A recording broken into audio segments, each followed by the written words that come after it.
Owning a home is full of surprises. Some wonderful, some not so much. And when something breaks, it can feel like the whole day unravels. That's why HomeServe exists. For as little as $4.99 a month, you'll always have someone to call. A trusted professional ready to help, bringing peace of mind to 4.5 million homeowners nationwide. For plans starting at just $4.99 a month, go to homeserve.com. That's homeserve.com. Not available everywhere. Most plans range between $4.99 to $11.99 a month your first year. Terms apply on covered repairs. Breaking news for your home.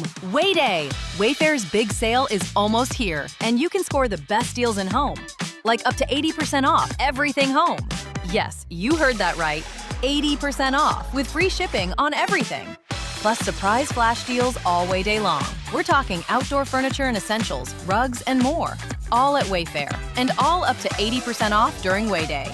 Shop Wayfair's Way-Day from April 25th through 27th. Wayfair, every style, every home.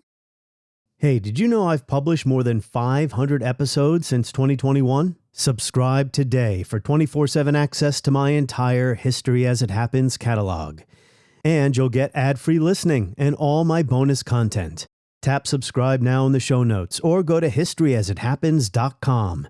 And you'll never have to listen to a sales pitch again. History As It Happens, February 17th, 2026. China's Last War.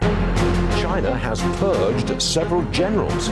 Beijing says they were corrupt. A sweeping purge of China's top generals ahead of key Communist Party meetings is raising fresh questions about the People's Liberation Army's strength. It is the biggest development in Chinese politics since Xi Jinping came to power. Zhang Youxia, the second in command of the 2 million-strong People's Liberation Army, or PLA, is now under formal investigation for alleged corruption, along with the head of the PLA's Joint Staff Department, Liu Zhenli. China's leader Xi Jinping is purging his military's leadership, raising doubts about the readiness of the People's Liberation Army. China has not fought a war since 1979.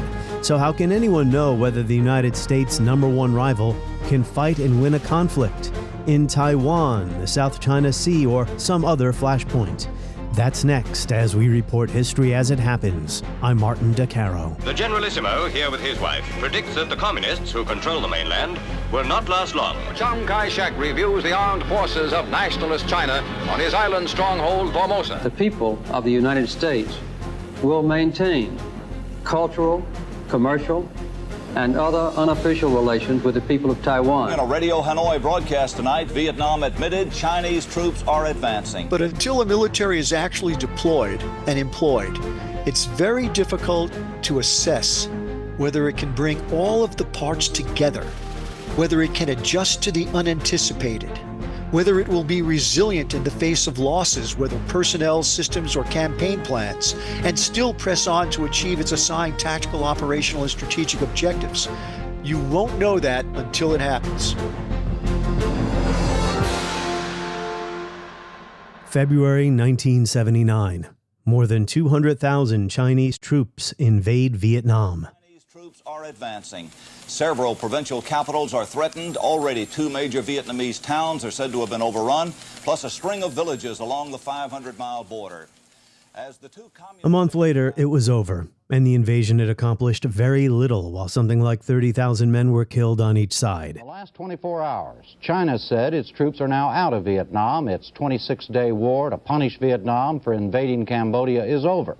Vietnam said that's not so, that Chinese troops were still there, killing people and... China called it a self-defensive counterstrike against Vietnam. You see, in late 1978, Vietnam and the Soviet Union signed a mutual defense treaty, and Beijing felt betrayed. Then Vietnam invaded Cambodia, a Chinese client state, and toppled the genocidal Khmer Rouge regime. So, in 1979, China tried and failed to punish Vietnam. Chief Les Duan had ordered one invasion. Clearly, China was retaliating for its Cambodia defeat a month earlier. Clearly, the street dugout showed that Vietnam expected the invasion.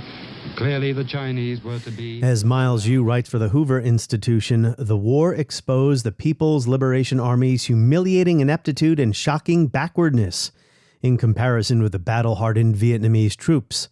Many PLA commanders did not know how to read military maps, Despite superior artillery firepower and strike capability, the PLA high commanders inexplicably preferred close hand-to-hand combat, which was Vietnam's strength, sending many PLA soldiers to brutal and unnecessary deaths. Andu says the PLA's combat communications turned out to be highly ineffective. So why are we talking about this short war that most Americans have totally forgotten about? Because it was the last time China went to war, 47 years ago. Not a single Chinese infantryman today has combat experience. But this does not mean China has been entirely peaceful either. As we know, it routinely harasses Taiwan with military exercises. And in the South China Sea, China's Navy and Coast Guard use aggressive naval maneuvers against the Philippines, Vietnam, and other countries, such as ship ramming, engaging civilian and naval ships with water hoses, and creating man-made islands for military purposes. But now there are new questions about Chinese military readiness, because President Xi Jinping is purging top generals. According to the New York Times, Xi has now removed all but one of the 6 generals he appointed to the Central Military Commission in 2022, leaving a leadership vacuum at the top of the world's largest military. And of the 30 generals and admirals who ran theater commands or specialized operations at the start of 2023, almost all have been expelled or have disappeared. So what is going on here? David Finkelstein may know. He is a top expert on Chinese military and security affairs at CNA, the Center for Naval Analyses. He's been studying China for 40 years as an officer, academic, and think tanker. CNA is an independent research institute in Arlington, Virginia. Our conversation next. Tap subscribe now in the show notes to skip ads. A text says, "You're on my mind." A bouquet from 1-800-Flowers says, "You're my everything." Heartfelt moments belong in the real world, not just your phone. For 50 years, 1-800-Flowers has helped millions of people make memories that'll last a lifetime with gifts they'll cherish forever. Their expertly curated arrangements and gift baskets ship nationwide with a 100% satisfaction guarantee. Don't wait for the next big moment. Make it when you visit 1-800-Flowers.com/podcast. That's 1-800-Flowers.com/podcast. David Finkelstein, welcome to the show. Great to be here, Martin. This is your first time on, so let's familiarize our listeners with your background a bit. You're a military man, or you were a military man, or maybe you're always a military man, right? But you're a scholar today, but you were in China, stationed in China, a much different China than the one today, way back in 1983. Tell us a little bit about that. Well, I wouldn't call it being stationed in China, but I was certainly in China in 1983. I was an Army captain at the time. I was in the China Foreign Area Officer Training Program, which the Army has. The Army has a terrific program for training people to specialize in Chinese military and security affairs. So I was sent for 3 or 4 months to Nankai University in Tianjin to get my Chinese language up to snuff. I was in graduate school at the time, so I was there. It was a remarkable experience. It was only a couple of years after normalization. China was a very different China back then. It was not the economic powerhouse that it is today. It was quite poor. It was very poor. You rarely saw a car on the street. Everybody got around by bicycles, which you had to register with the Ministry of Public Security, by the way, to make sure you didn't sell it to another Chinese. People were just getting out of the Cultural Revolution. Deng Xiaoping was establishing his power. They had made the fundamental and strategic decision that they were going to focus on their economic problems. So, the rest is history, as they say. Yeah. Here we are 40 years later, and you don't recognize the place. Yeah, U.S. soldiers, thank you for correcting me, are not stationed in China. They might be stationed in Japan or Guam. At the embassy. There were people stationed at the embassy in the Defense Attaché office. Station means like a base, so thank you for that. Yeah, but you were there, and as you say, the country was still recovering from the ravages of the Mao era. Deng Xiaoping is beginning his economic reforms. Relations with the United States at this point, how would you describe them? I mean, they were okay, right? Reagan wanted to have a better relationship with China. Well, this is a really a great thing to go back and talk about for a moment. Most people may have forgotten that the impetus for U.S.-China rapprochement in the 1970s and ultimately formal diplomatic relations in 1979 had nothing to do with economics, because China had no economy worthy of the name at the time. This was about geostrategic issues. This was a moment in time when the United States and the People's Republic of China both had a common enemy in the Soviet Union. The Sino-Soviet break, which became complete by 1969. In 1969, the Soviets and Chinese were fighting each other. The militaries were fighting up on the northern border. The Soviets had over 1 million troops on China's northern border, threatening to invade south. This was the great concern of the Chinese at the time. And so this was a marriage of strategic convenience, because we were also concerned about the Soviets, of course. And in the early 1970s, Nixon was looking for a way to get out of Vietnam. So it was a relationship that was aspirational. It was mostly strategic. It was not very economic, although that would come later as the Deng Xiaoping economic reforms took hold. And these were two very wary powers in their own right who had been at odds ideologically for decades. And remember, we fought a war with China, against China in Korea in 1950 to 1953.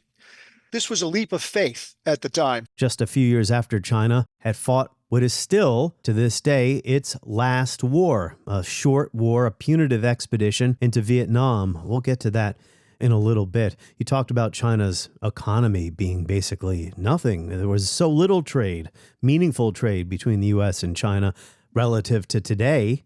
The trade between the two countries, the economic interconnections are vital to the health of the world's economy. So let's leap now to the present moment before we return to some more history. The reason why I wanted to have you on here is because Xi Jinping looks pretty paranoid these days. He's been purging his top generals. Why do you think that's happening, and how might that hurt or maybe help China's military readiness? Some people would argue that this is a sign of Xi Jinping's power, not necessarily his paranoia. Be that as it may, I think the starting point of wisdom on this topic is that we need to accept that the Chinese system is extremely opaque on elite leadership issues, and this is especially the case for the PLA and doubly true under Xi Jinping. It's very hard to understand what's going on inside the black box. As a result, we cannot state, certainly I cannot state, with high levels of confidence what is behind each and every one of the cases of the fallen generals and admirals that we've seen over the past few years. There are a few factors at work, and if you're interested, I can tick a couple of them off. Yeah, please. Okay, so first, corruption. A ubiquitous situation in the PLA over the years that Xi Jinping is dedicated to eradicating. Kickbacks on defense contracts, the selling of promotions or assignments, that's been the case in the past, or the illegal selling or renting of PLA properties or services, and even colluding with corrupt local civilian party officials. So there's been a good deal of corruption in the PLA for many, many years. We can go and talk about why that is later on. But second, there may have been some forms of what I call systemic offenses that put these generals and admirals into trouble, such as lukewarm enforcement of regulations and policies, or even resisting some of the significant reforms the PLA has undergone over the past decade. Third, abuses of authorities that do not meet the ideal standards set for Chinese Communist Party officials. And by the way, PLA officers are also Chinese Communist Party members and subject to party discipline. So that's been an issue. Fourth, and this is strictly speculation on my part, Martin, the possibility of operational shortcomings or false readiness reporting. For example, you don't execute as many large-scale exercises as the PLA has in the past couple of years without things going wrong. Again, just speculating. Okay. And of course, some analysts have raised the possibility of the formulations of cliques or factions, although the evidence for this is very anecdotal. Almost all of these 5 factors have been raised in one way or another by observers commenting on these. But of course, we also need to keep in mind that anti-corruption purges are also a very handy tool for accumulating power, denying it to others, keeping the system off balance, and dealing with potential rivals. So what we can say with some certainty, and I know this is a long response for you, is that Xi Jinping is demonstrating a lack of confidence in some members of his high command. Now, Xi Jinping has asked his military leaders to do three things. One, be able to fight and win wars. Second, hold themselves to a high standard of conduct, which in the parlance of the PLA is to, quote, have a fine work style, i.e., don't be corrupt. And three, ensure that there is no daylight between the party and the military. So clearly, any and all of these flag officers have not hit one, two, or all three of these requirements. It's a sign of lack of confidence on Xi's part. So the PLA is an enormous institution, 2 million soldiers in it. The Chinese military is large. The Chinese Communist Party is enormous. So the fact that there's corruption and money that just goes into a black hole somewhere, that's not too surprising.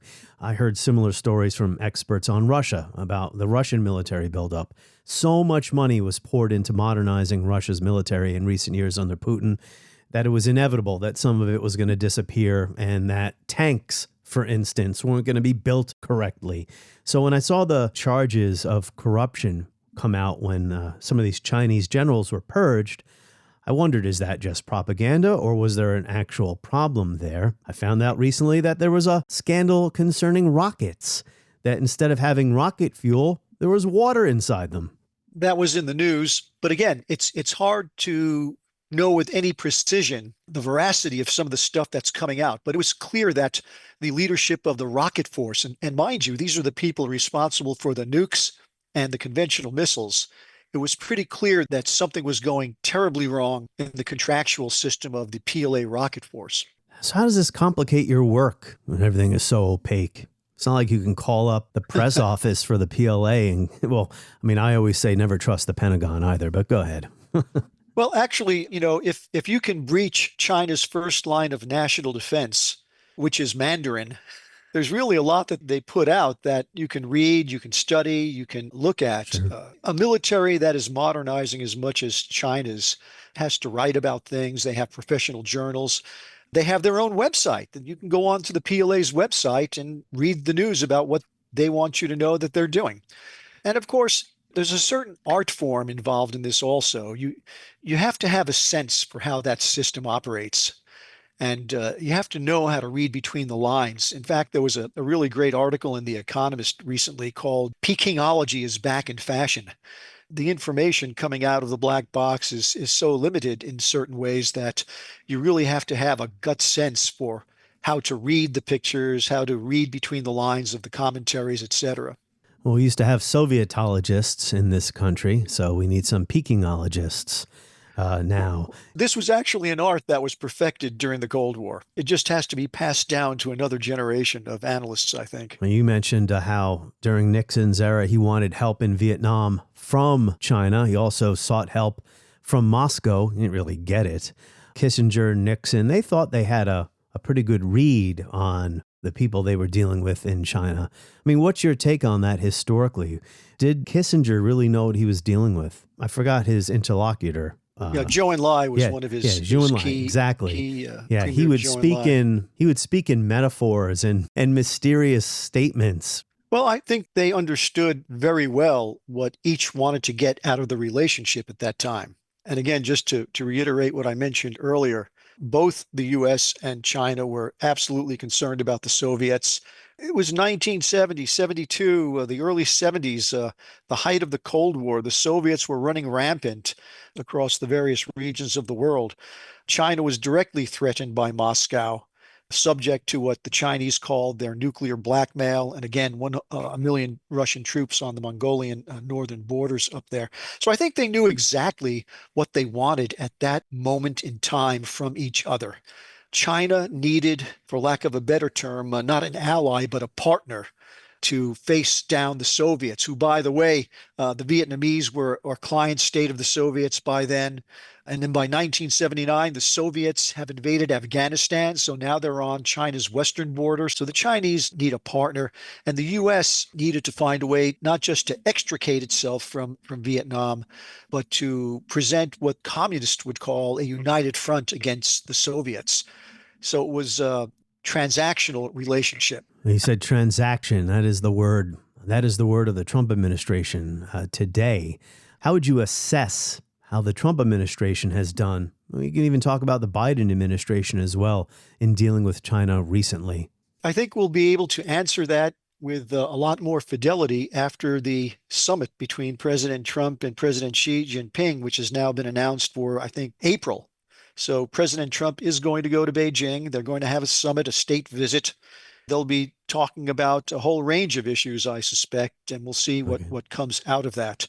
My concerns are that the Chinese will have a much longer time frame for what it is they want to accomplish. And as usual, we Americans, because of the nature of our political system, are looking for quick wins. Trade will be a big factor for President Trump and his negotiating team. It's pretty clear from his first administration and even from the 100-day trade war at the beginning of the second administration that the president, and rightly so, wants a level playing field on trade. But my guts tell me that the Chinese are going to be thinking at a much higher strategic level. Sure. I wonder whether they're going to be pressing for issues such as Taiwan, pressing the U.S. on U.S. force posture in the Indo-Pacific. Yeah, let's dig into some of these issues now, David. But I just want to ask you one more thing about the generals and the purge. That word has a pretty eerie historical significance when you're talking about communist systems. Always has had a nefarious or even an ideological ring to it. Are you getting that same feeling too? Everything in a communist system is ideological, and everything in a communist system is political. We use the word purge. The term that the CCP uses is political rectification. What may be unique about the current situation with the purges, or rectification, if you will, is the breadth and protracted nature of what's going on. Xi Jinping began culling the PLA general officer ranks almost as soon as he took power in 2012. The first big fish that he took down, allegedly for corruption, were two retired vice chairmen of the Central Military Commission, Generals Guo Bosheng and Xu Caiho. The message here was, this is Xi Jinping, I'm here, I'm large and in charge, and no one is safe. And it has continued since 2013, coming in waves. So it's the relentless and protracted nature of the campaign that may be historically unique. Yeah, I was going to ask you how the military has changed under Xi in the last 14 years. Oh, how has the military changed? Well, it is beyond question that Xi Jinping has put his personal stamp on the PLA in more ways than the purges of officers. The most important example is that Xi Jinping has used his political muscle to put the Chinese military through its most thoroughgoing and unprecedented reorganization since 1949. This was announced in 2013. It started to become implemented in 2016, and there have been adjustments since then. But just to give you a sense of how huge this reorganization has been under Xi, in effect, the PLA's 1950s era Soviet-inspired legacy organizational structure was demolished almost overnight. And in its place has arisen a PLA tactical, operational, and strategic level organizational structure and new command and control arrangements that are more conducive to the prosecution of joint operations among the PLA's various services. This was the operational dimension of the reorganization, i.e., be better positioned to fight as a joint force off China's littoral. But the reorganization also had a political benefit for Xi. It disestablished some of the PLA organizations that were bastions of institutional and personal power or corruption. Organizations such as the 4 Soviet-style general departments in Beijing and the 7 military regions were disbanded, and in their place came joint warfighting commands, 5 of them. It's a huge institutional change for the PLA. And this is a country that does not have a global military footprint yet. The PLA is mostly configured for fighting conflicts around its periphery. Yet, the PLA is at the incipient stages of having a global presence, if not a global warfighting capability. Much to my surprise, in 2017, the Chinese, overturning 60 years of foreign policy, established a military base in Djibouti on the Horn of Africa. So now you have a PLA Navy base at a very critical choke point in global maritime transshipment, the Red Sea, the Gulf of Oman. And of course, the PLA sends more blue helmet peacekeepers to UN peacekeeping operations than any other member of the Security Council of the UN. So they don't have a permanent global military presence, save Djibouti, but they're out and about more and more. And that is probably the result of the rise of the PLA Navy. That one naval installation that you mentioned is the only one. We need about 800 more bases to catch up to the United States. Or how many bases do the United States have? 1,200, depending on... I have no idea, but we have a tremendous permanent global footprint, not just in bases, but also in places. So the U.S. Joint Force truly is a global force. So Americans don't know the names of these Chinese generals who are being canned or purged or rectified. Tell us just a little bit about Zhang Yujia. He was the top general who just was shown the door. Who was he? Why was he important? Yeah, great question, Martin. General Zhang Yujia was one of two vice chairmen of the all-powerful Central Military Commission of the Chinese Communist Party, which serves as the near equivalent of the U.S. National Command Authority in the PRC. Xi Jinping, of course, is the chairman of this organization. The taking down of General Zhang Yujia took many PLA watchers by surprise, myself included. It certainly got my attention. Mostly, this was because it was universally assessed that Xi Jinping and General Zhang were close both personally and professionally, and Zhang was touted as a trusted advisor to Xi Jinping. Even their fathers worked together in the Red Army in the early days of the Communist Revolution, and Xi Jinping kept Zhang Yujia on active duty beyond the mandatory retirement age. This sort of upset the common wisdom on the relationship. Zhang was in his own right a respected professional soldier. Born in 1950, he joined the PLA as an enlisted soldier in 1968 at the height of the Cultural Revolution, and he spent most of his career in tactical ground force units, commanding troop units up to the Army Corps level, 3-star level. He was possibly the only PLA general officer still on active duty to have experienced combat, albeit some 40 years ago during Beijing's invasion of Vietnam in 1979, and of course the border skirmishes with Hanoi that continued through the early 1980s. He commanded a military region, and he eventually was promoted up to Beijing, where he was the director of the PLA's Equipment Development Department, which is a place where you're putting out contracts. This is the organization responsible for developing and acquiring and fielding new equipment. So Zhang's relief got a lot of attention, and with Zhang Youxia's fall from grace, the Central Military Commission is now down from 7 individuals to 2 people, Xi Jinping and another general whose name is Zhang Shengmin.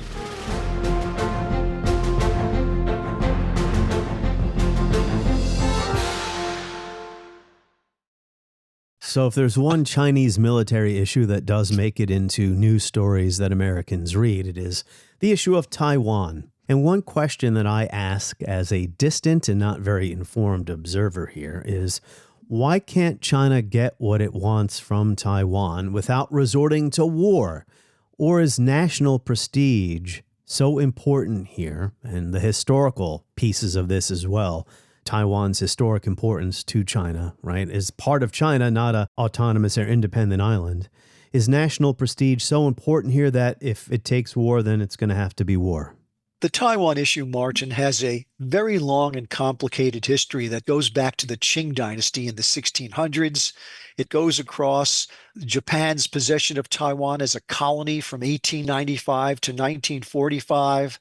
Japan's defeat in the Second World War, the Chinese Civil War from 45 to 49. Actually, Martin, I think this very complicated history could be the focus of one of your future podcasts, because Taiwan is a great example of historical issues intersecting with the current. I'll pencil you in for the next time I do that subject. But that said, Beijing's position is that Taiwan is part of China, full stop. That Taiwan must return to Chinese jurisdiction. And while Beijing claims it prefers peaceful means to make that happen, the PRC will not renounce the right to use force. If the Chinese can make this happen through wheeling, dealing, and diplomacy with the authorities on Taiwan, which, by the way, is the Republic of China. On Taiwan, you have the remnants of Chiang Kai-shek's defeated nationalist government from the Civil War and World War II. And Taiwan is still known formally as the Republic of China on Taiwan. Heroes Day, and through the streets of Taipei, a martial parade symbolic of the fighting spirit of nationalist China's army in the fortress island of Formosa. At Government House, Generalissimo Chiang Kai-shek greets men and women representing the hard core of military strength still under his command. But it is the aspiration, I think, of the Chinese on the mainland to make this happen peacefully, but they are quite prepared. Just ask them to use force if need be. So what is the issue? Is because Taiwan is a democracy, has multi-party system, political pluralism, and is not dominated by the Chinese Communist Party? Is it that simple? No, it's not that simple. Yeah, nothing's actually. ever that simple, but so that's why I have you here. Go ahead. Fundamentally, from Beijing's perspective, Taiwan is the last piece of real estate taken from the Qing dynasty by the European imperialist powers in the 19th century. It's the last piece of real estate that has not yet, quote unquote, been returned to the motherland. Hong Kong went back. The UK gave back Hong Kong in 1997. Macau was given back by Portugal in 1999. Only Taiwan is left to put closure on what the Chinese on the mainland refer to as, quote, the 100 years of humiliation at the hands of the West from 1849 to 1959. So it's historic and it's national prestige because so many historians and analysts talk about strategy. Is it strategic? We need this piece of territory for X number of strategic reasons. Or is it ideological? Taiwan has political pluralism. It's not dominated by the Chinese Communist Party. Sounds like you're saying that prestige matters even more than those things. So the Communist Chinese desire for Taiwan long predates the emergence of TSMC as a chip producer. I mean, in 1950, this is fascinating. In 1950, after the CCP had conquered the mainland and defeated the nationalists, they were about to launch an invasion of Taiwan. And this presented a great policy dilemma for the United States. This may sound familiar. Does the U.S. intervene or does it not intervene if the Red Army tries to take Taiwan? But that invasion was aborted thanks to Kim Il-sung, of all people. Had the North Koreans not invaded South in June 1950, the PRC would probably have mounted their invasion of Taiwan and taken it back by force, or at least attempted to. So it's a matter of national honor for the mainland. Yes. This is something that has been inculcated in the general populace for decades, since 1949. The idea that Taiwan is not part of China is a significant element in Beijing's officially cultivated narrative of aggrievement. And now with these purges, there's a question of whether a war against Taiwan would have to be delayed. What's your take on that? That's a question that I'm reluctant to make any predictions on or assess with high levels of confidence. You know, the PLA has developed to the point where they have a lot of options other than an invasion. They have a lot of missiles that they can lob on Taiwan. Sure. And of course, the question is, will Taipei be Kabul or will Taipei be Kiev? They have a navy now that they can use for a blockade. They have cyber capabilities. They have space capabilities. So invasion of Taiwan is not the only option for the PLA at this point. Yeah, blockade would be the first or one of the first tools, right? And then in that case, what would the United States do? A blockade is an act of... I have no idea. Because this is an issue. If the United States is committed to Taiwan's defense, well, an amphibious assault is one thing. A blockade? What do you do with a blockade? So the United States is not technically committed to Taiwan's defense. That's right. It's not a treaty ally. What the Taiwan Relations Act of 1979 says is that the U.S. will provide Taiwan with such defense equipment and services to help it provide for its own defense. And the United States would consider the use of force against Taiwan a grave affront to national interest. It's very short of committing the U.S. to come to Taiwan's defense. And that, of course, has been the gist of a debate that went on a couple of years ago. Should the U.S. be strategically clear about its intention to defend Taiwan, or should the U.S. maintain what is known as its policy of strategic ambiguity, keeping everybody guessing? So, Dave, a testament to my great interviewing skills. We've been talking for about 30 minutes, and I'm finally going to ask you the most important question of all. As mentioned before, China, last war, 1979, a punitive invasion of Vietnam that did not last long, did not go well for China. Given everything we've been discussing here, how can anyone know if the PLA is capable of fighting a war? Frankly, Martin, the short answer is you cannot know. One can look at a military's order of battle and study the capabilities of its hardware, weapons, and platforms. You can also look at their warfighting doctrines and attempt to analyze a foreign military's exercises. And you can look at and assess their institutions of professional military education and do research about its personnel. You can do all of that. But sounds like you've been doing all of that. But until a military is actually deployed and employed, it's very difficult to assess whether it can bring all of the parts together, whether it can adjust to the unanticipated, whether it will be resilient in the face of losses, whether personnel, systems, or campaign plans, and still press on to achieve its assigned tactical, operational, and strategic objectives. You won't know that until it happens. Are there any Chinese soldiers alive today who fired a rifle in anger in their lives? Not many. There are probably quite a few veterans of the border conflict with Vietnam that went into the 1980s. They're pretty elderly by now, but they're out there. Are they still involved in the military now? Or are they? Oh no, they're long retired. But I think what we can assess, Martin, is that the PLA has over the years become a military with enhanced modern weapons and capabilities. It's a military that's beginning to operate for the first time as a joint force with multiple services in multiple battle space domains.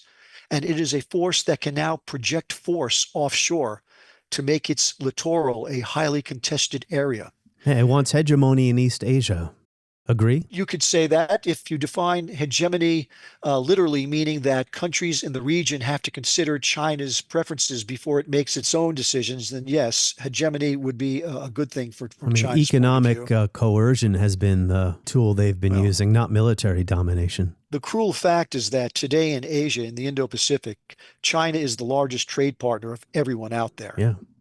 But another point just to throw out there, it should be pointed out that today, the U.S. Joint Force, our military, really is the world's most combat-tested military.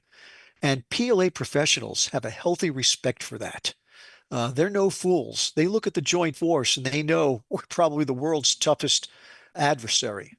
But we, in turn, need to have a healthy respect for the PLA's combat potential. Sure. I underscore the word potential, given how far they've come in 40 years of focused and funded military modernization. And neither the United States nor China has an interest in going to war with one another, but we know wars do start. I do believe that to be true. I believe that neither the Pentagon nor the PLA is itching for a fight, but it is also true that both are preparing for one. And I should say it's not only economic coercion. China does have voluntary trade relationships with its neighbors, of course. What is China after in the South China Sea with the Philippines? So over the years, there have been many clashes with boats. Philippines is a treaty ally of the United States, but they don't use live ammunition. No one's being killed in these encounters, but they're pretty rough. Sometimes sailors get knocked off their boats and into the ocean. What is China after there, and how dangerous are those encounters to potentially drawing the United States into a conflict? Yeah, so China is one of several claimants to reefs, atolls, and other maritime formations in the South China Sea. The Vietnamese have claims, the Malaysians have claims, the Philippines obviously have claims, and China over the past few years, probably since around 2013 or so, has been using its growing Coast Guard, Navy, and maritime militia to put military pressure on some of the other claimants, even as they try to negotiate a code of conduct for the South China Sea. And so the Philippines, of course, have been leaning pretty far forward in asserting their claims in what they call the West Sea, which we call the South China Sea. Because the Philippines are a U.S. ally, the Chinese are picking on Manila, trying to use coercion to show Manila that it can't have counterclaims without encountering some form of coercion. It can get pretty risky. And in fact, it is in the South China Sea where U.S. and Chinese forces have, from time to time, had less than safe encounters. So it's sort of a tinderbox area where a lot of things can go wrong. And the same goes for the East China Sea, where China and Japan have competing claims over the Diaoyu or Senkaku Islands, depending upon what your point of view is. So it's a pretty dangerous piece of ocean out there. So final thing here, Dave, de-escalation seems necessary, and that's only possible with good diplomacy. We know that U.S.-China relations have really gone south in recent years. How do you assess the potential for having better relations with China? Yes, we can compete, we can prepare for war against each other, but there also has to be better relations at the same time. I mean, that is not impossible. You can just go back to the late stages of the Cold War and the Reagan administration. He wanted better relations with the Soviet Union, even as Reagan did, chastise the Soviet Union for its behavior in, say, Afghanistan. I think the way to think about this is that how the two leaders of both countries approach the relationship is going to have a profound impact on all the other elements of the relationship. So that's why the Trump-Xi meeting is potentially so important when it happens, assuming it still happens in April. But I would also say the two militaries do speak to each other. It's not perfect. It's sometimes frustrating, but they do speak to each other. So, for example, since 1998, there has been a forum for discussing unsafe practices at sea and in the air. It's known as the Military Maritime Cooperation Agreement. It met recently in Hawaii, and 6 months before that, I think they met in Nanjing in China. But this is a semi-annual, almost semi-annual meeting where the two militaries can put on the table their complaints about the activities of the other and try to make sure that all interactions are professional. We also have a couple of memorandum of understanding that go back to 2014, 15, 16 about notification of military operations and also briefing each other on our strategic papers, such as white papers or the National Defense Strategy. So the two militaries at a very operational level are trying to maintain contact to ensure that miscalculation does not result in escalation. The problem, of course, is that over the years, military contacts have been either cut back or cut off completely for political reasons, and that's absolutely dangerous. So it's not like we're not talking to these people or they're not talking to us. And of course, our respective defense attachés and our respective embassies are talking to each other on a regular basis. The U.S.-China relationship started to deteriorate by the second Obama administration. And mostly, in my view, which is admittedly biased, it was the result of a lot of Chinese activities that were inconsistent with U.S. national interests. And when you think about it, a lot of the domestic and foreign policies that China had put in place back then alienated almost every constituency that was in favor of a good relationship. They alienated the U.S. media. They alienated Congress. They alienated the business community, which was usually one of their most stringent supporters. So what were they doing? Was it like theft of intellectual property? Yeah, intellectual property. And, there are probably tens and tens of thousands of U.S. government employees who had their personal data accessed after the big data breach that was ascribed to the Chinese. Raise your hand if yours was compromised. I'm raising my hand, by the way. Yeah. So by the time Trump comes into office, it's pretty clear that we're in a very highly competitive relationship. This was acknowledging the obvious. The national defense and national security strategies that the Trump 1 administration put out just laid it out. We are in a competitive relationship. And then Trump gives way to Biden, and Biden really, the Biden administration did something that almost, I don't think I ever saw before, got all the elements of the U.S. government aligned on how we were going to compete with China and got our allies and partners to do the same. So the Chinese have been under a lot of pressure from the U.S. and its allies and partners, but of course we're in a different moment, Yeah. obviously. Yeah, I mean, there's Even been as- some attention not being paid to China now on the part of Americans because of other problems here at home and other places in the world that are garnering more of our attention at the moment.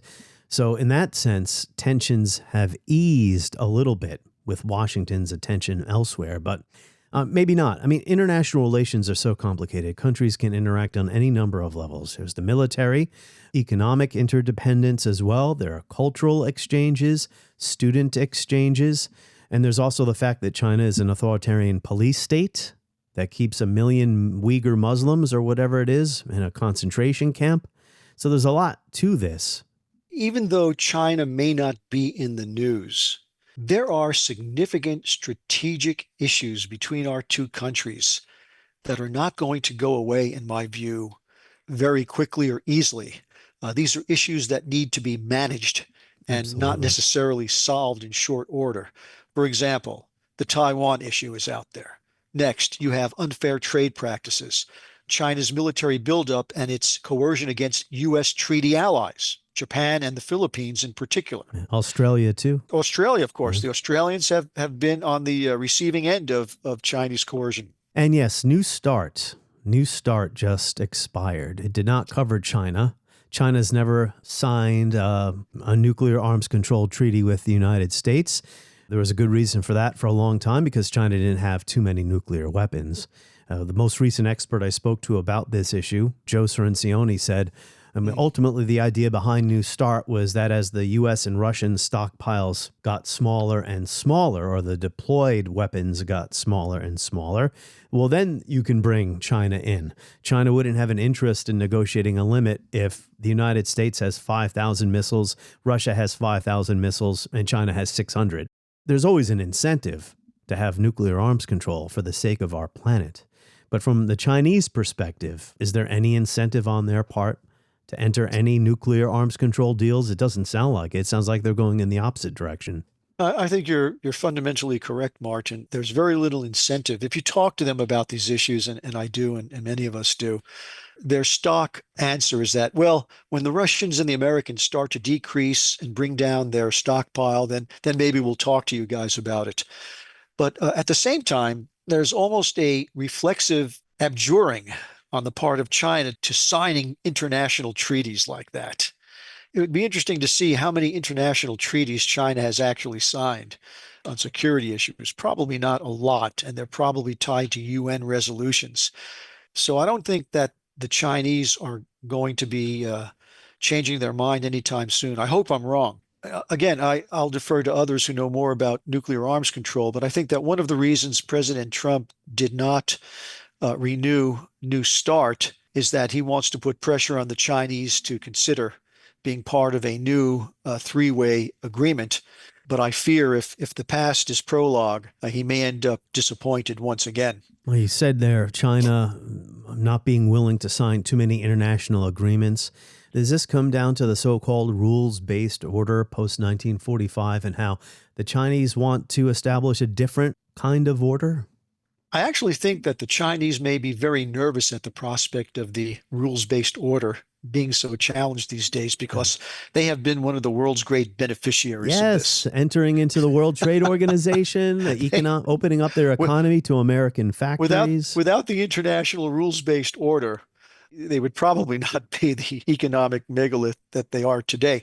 So China's point of view is that, hey, we're not looking to destroy it. We just want to adjust the world order to make it more reasonable. And in parentheses, and not stated, is reasonable for us. And like most countries, but more so, the Chinese are very selective about the international rules that they choose to adhere to. So, for example, when they lost the ruling against the Philippines on the South China Sea, they just merely ignored it. Yet they go to the UN and demand that everybody comport with the UN security resolution. So it's very selective on their part. Most countries do that. One of the great disappointments of American statecraft for me has been the fact that the U.S. Congress has never had the U.S. be a signatory to the Law of the Sea, deciding not to join the Trans-Pacific Partnership. That just gave China free hand to be the the 500-pound gorilla economically in the Indo-Pacific. There's going to be a lot on President Trump's plate when he heads on out there, and it will be interesting to see what he and the administration prioritize and what comes out of this. I want to express my very deep appreciation to all of you who have come here to send us off on this historic mission. And I particularly want to express appreciation to the bipartisan leadership of the House and Senate who are here. We, of course, are under no illusions that 20 years of hostility between the People's Republic of China and the United States of America are going to be swept away by 1 week of talks that we will have there. We must recognize that the government of the People's Republic of China and the government of the United States have had great differences. We will have differences in the future. But what we must do is to find a way to see that we can have differences without being enemies in war. If we can make progress toward that goal on this trip, the world will be a much safer world, and the chance, particularly for all of those young children over there, to grow up in a world of peace will be infinitely greater. I would simply say in conclusion that if there was a postscript that I hope might be written with regard to this trip, it would be the words on the plaque which was left on the moon by our first astronauts when they landed there. We came in peace for all mankind. Thank you and goodbye.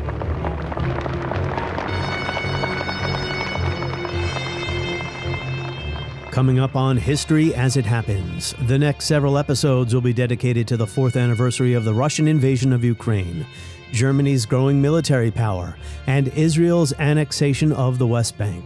Those topics and more as we report History as It Happens. Stay up to date on what I'm working on by signing up for my newsletter. Just go to Substack and search for History as It Happens.